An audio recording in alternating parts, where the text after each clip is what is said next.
L'image de la semaine vous est proposée par Enedis, gestionnaire du réseau de distribution d'électricité.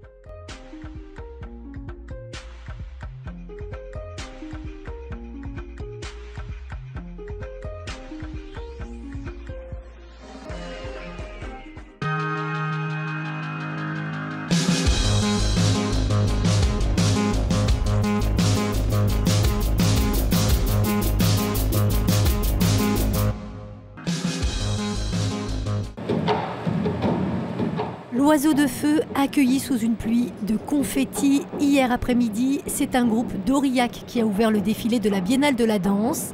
Un défilé sur le thème de la paix. Des bataillons du bonheur emmenés par Mourad Merzouki, en passant par l'Oiseau de la liberté ou encore les soldats de la joyeuse cacophonie. Tous ont dansé pour appeler au rassemblement et au métissage. Un message également porté par les deux ambassadeurs de cette édition 2018, Latifa Benziaten et Lilian Thuram. C'est ça qu'il nous faut aujourd'hui, on a besoin de cette mixité parce que la France aujourd'hui c'est sa force, cette mixité, cette richesse de plusieurs cultures et quand on voit aujourd'hui tout ce qu'on a en face de nous, c'est beau, c'est très beau. La danse pour moi c'est avant tout la vie quoi.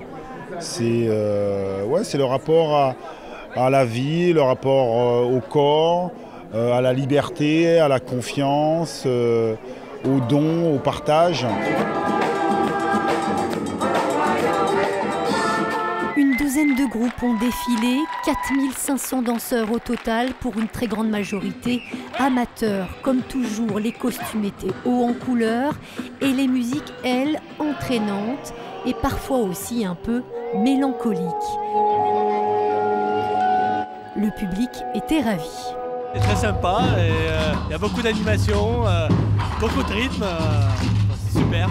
C'est très généreux, coloré, c'est plein de bonheur, plein de joie. Et c'est sur Imagine de John Lennon que s'est terminé le défilé Place Bellecour. Plusieurs milliers de personnes se sont retrouvées pour chanter à l'unisson.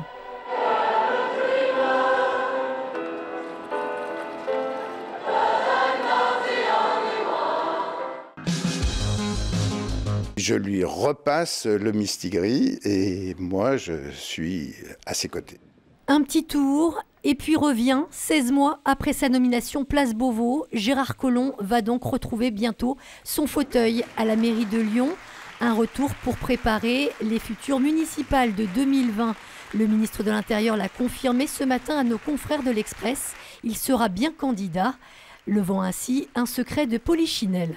Entre ceux qui pensaient qu'il reviendrait là au mois de septembre, en décembre, voilà, tout ça tournait un peu bizarrement et je crois que c'est important qu'on fixe un calendrier. Ça permet à tout le monde de voir vers où on va et quant à moi de préparer et de travailler ce que j'ai déjà commencé à faire avec l'exécutif de la ville au projet suivant. La surprise, c'est pourquoi si vite ? Pourquoi si vite ? Aussi vite, en fait, je pense que c'est pas dans son timing. Sauf qu'aujourd'hui, il est parti pour un poste de ministre de l'Intérieur et en fait ça se passe pas bien. Toutes les semaines il y a quelque chose et je pense qu'en termes d'image pour lui c'est très négatif. Et donc aujourd'hui son recours c'est de revenir. Même son annonce pour dire après les européennes je n'y crois pas. Je vois mal M. Macron conserver Gérard Collomb jusqu'après les européennes. Son retour à Lyon acté et surtout validé par Georges Kepenekian. Gérard Collomb devrait toutefois laisser David Kimmelfeld à la tête de la métropole, du moins jusqu'à la fin du mandat. Après, il sera question de négociation, mais pas sûr que cela se passe si facilement. Il y aura bien sûr des discussions, puisqu'il y aura, et la loi nous l'impose aussi, et c'est bien que la loi nous l'impose, il y aura un maire de Lyon ou une maire de Lyon, il y aura un président ou une présidente de la métropole et dans tous les cas, quelles que soient les personnes qui porteront ces sujets-là, ce ne pourra pas être le ou la même. On a surtout, je pense, quelqu'un qui sent qu'à Lyon, certains avaient pris leur marque. Je pense à David Kimmelfeld, je ne suis pas d'accord avec eux et je suis le premier des opposants, mais à un moment, ils avaient su amener de l'air frais, amener de l'air neuf et je crois que malheureusement, Gérard Collomb a sifflé la fin de la récréation et c'est dommage. 385 000 €, c'est la somme votée hier par la métropole de Lyon pour la surveillance du pont de Vernaison. L'ouvrage d'art sera placé sous contrôle accru dès novembre en raison de son mauvais état, et ce, 1 mois après l'incident de Gênes. On va étudier pendant toute l'année qui va s'écouler comment va se comporter ce pont. S'il évolue malheureusement défavorablement, il faudra prendre des solutions de travaux immédiats pour éviter des phénomènes. S'il ne bouge pas, eh bien, dans la politique que sera menée dans le prochain mandat, dans la PPI, ce qu'on appelle la PPI, sera sûrement inscrit le remplacement du pont de Vernaison. L'effondrement du pont italien survenu le 15 août n'aurait cependant aucun lien avec les mesures prises récemment dans la métropole lyonnaise. On a profité de cet incident pour sensibiliser, parce qu'il y avait une forte inquiétude des habitants, des élus d'ailleurs aussi, qui font partie de la métropole, qui s'inquiétaient en disant « oui, mais est-ce qu'on est bien appareillé là-dessus ?» Et on n'a pas de souci. Sur l'ensemble des ponts que l'on surveille, moins de 1,4 sont en zone 3. Une zone 3 correspondant au pont nécessitant des travaux urgents dont fait partie le pont de Vernaison, tout comme le pont Bonaparte et celui de l'Île-Barbe. C'est une vente événement pour les amateurs de l'œuvre de Jacques Truffémus. 180 pièces issues de l'atelier du peintre, des dessins, des huiles sur papier ou des toiles seront dispersées aux enchères samedi à Lyon. Disparu l'an dernier, Truffémus est souvent associé au courant intimiste proche de Bonnard ou Matisse. C'est un artiste de l'intime. D'abord, c'était un personnage d'une humilité, d'une simplicité que tous les Lyonnais connaissaient bien, puisqu'il naviguait souvent autour de la place Bellecour. Et son œuvre est le parfait reflet de son caractère. C'est une œuvre très intimiste. Il a cherché l'épure en permanence. La vente se veut accessible au plus grand nombre. Les petits formats sont estimés à quelques centaines d'euros, plusieurs milliers pour les grandes toiles. Dans les toiles que nous présentons, il y a beaucoup d'œuvres qui sont en partie des 20 dernières années, des paysages des Cévennes et de sa propriété, et des œuvres aussi, des portraits de sa femme. Et les personnages sont très rares dans l'œuvre de Jacques Truffémus. Et on a une quinzaine de portraits de sa femme aimée, qui est décédée une quinzaine d'années avant lui. Les enchères auront lieu samedi à 14h30, salle Nogaret à Lyon. Les œuvres sont exposées avant la vente, jeudi et vendredi toute la journée, ainsi que samedi matin. Un faux procès contre la métropole de Lyon pour dénoncer celui bien réel intenté par la collectivité territoriale contre 2 militants associatifs. Ils sont poursuivis pour avoir enfariné David Kimmelfeld le 1er février dernier. Une action symbolique pour dénoncer la décision de la métropole de sécuriser ses bâtiments vides, alors même que des mineurs isolés étrangers restaient sans solution d'hébergement. On n'avait pas forcément les outils à l'époque pour faire parler de cette situation-là. Et du coup, la seule chose qu'on a trouvée pour que justement tout le monde se rende compte quand même que c'était un peu scandaleux de dépenser 1,8 million d'argent public pour sécuriser des bâtiments qui sont vides et il y a des gens qui dorment par terre devant, ça a été cet enfarinage. Ouais. Une action qui tient plus de la farce selon eux et qui ne mérite pas d'être poursuivie aujourd'hui pour violence aggravée. Si on considère que jeter quelques grains de farine sur une personne constitue une atteinte à son intégrité morale ou psychique, ça revient à penser que l'individu est d'une fragilité extrême. On va trop loin dans la définition de la violence. Donc je crois que c'est ça qui est au cœur du procès. 1 mois avec sursis a été requis contre les 2 enfarineurs. Le jugement a été mis en délibéré le 6 octobre prochain. Famous night for Olympique Lyonnais. Extraordinaire, énorme, les superlatifs sont pas assez nombreux aujourd'hui après la victoire de l'OL hier soir face à Manchester City. Les Lyonnais qui créent la surprise en battant les champions d'Angleterre 2-1 sur leur pelouse. C'est Maxwell Cornet qui ouvre la marque à la 26e, suivi de Nabil Fekir, le capitaine, qui marque sur un exploit individuel à la 43e. Un score qui aurait même pu être plus sévère après cette frappe de Memphis à la 59e. Mais finalement, les Mancuniens vont réussir à réduire le score sur ce but de Bernardo Silva.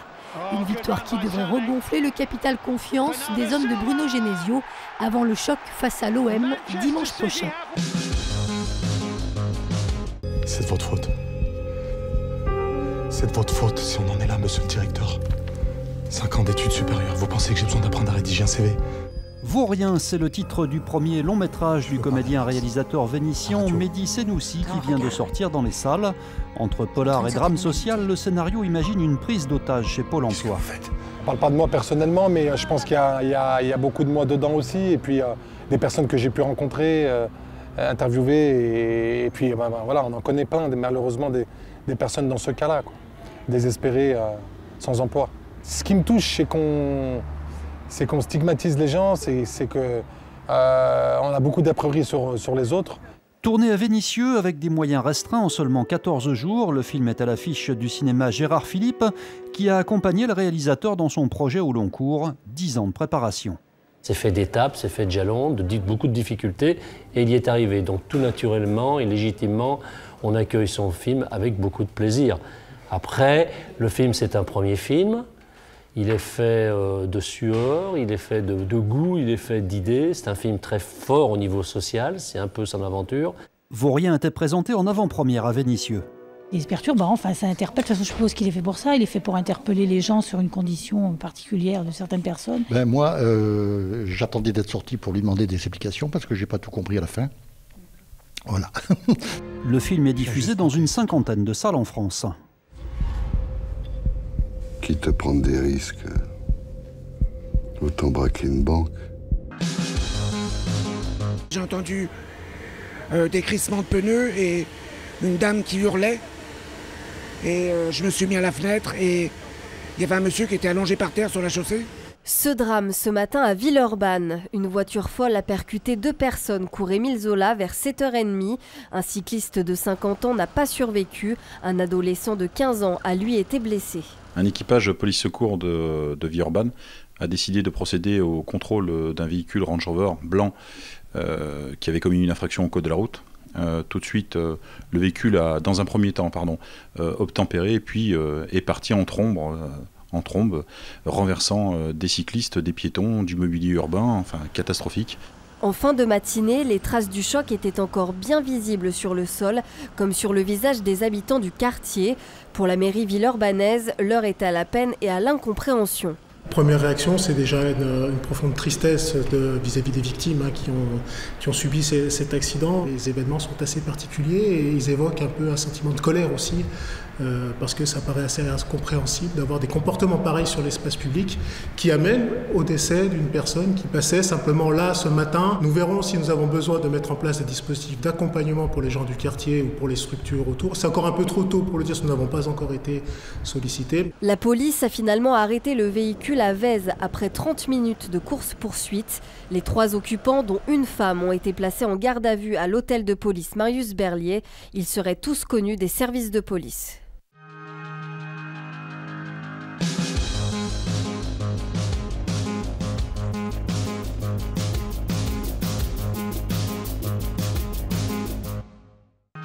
L'info continue sur TLM.tv, les réseaux sociaux et le fil info. Le centre